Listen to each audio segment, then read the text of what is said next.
Assalamualaikum warahmatullahi wabarakatuh. Perkenalkan, nama saya Miska Altakifah dari SIB. Saya akan menyampaikan materi tentang monitor, spesifikasi teknis, dan pengaturan. Selanjutnya, kalian pasti sudah gak asing kan monitor itu apa? Monitor itu perangkat output yang menampilkan informasi visual dari komputer. Nah, gimana sih cara kerja monitor itu? Nah, cara kerja monitor itu ada dua. Yang pertama sebagai penerimaan data. Kalau misalnya penerimaan data itu, monitor menerima sinyal digital dari komputer.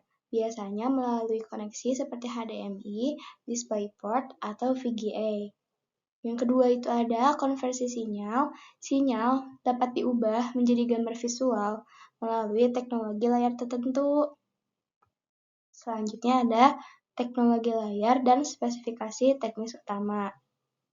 Di sini ada 5. Yang pertama itu resolusi. Nah, resolusi itu jumlah piksel horizontal dan vertikal pada layar. Pengaturan umumnya itu kayak gini nih, ada yang Full HD, QHD, dan 4K UHD.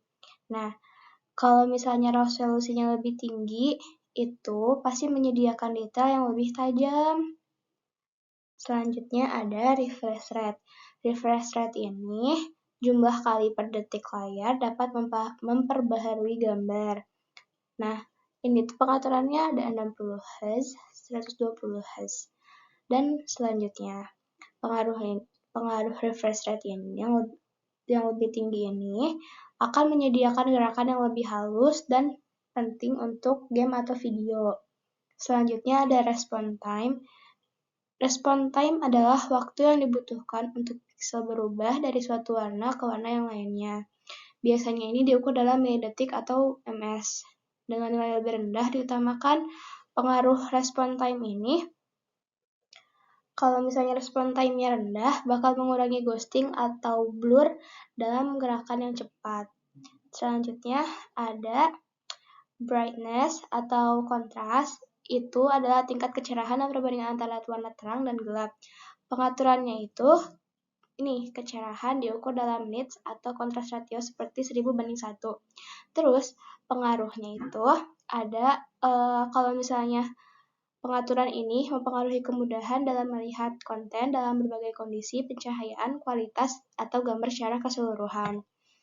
Nah, yang terakhir itu ada color gamut atau akurasi warna. Ini tuh kisaran warna yang dapat ditampilkan oleh monitor. Contohnya ada sRGB, Adobe RGB, sama DCP3. Nah, pengaruh gamut warna yang lebih luas akan menyediakan reproduksi warna yang lebih akurat dan sangat penting untuk pekerjaan desain fotografi.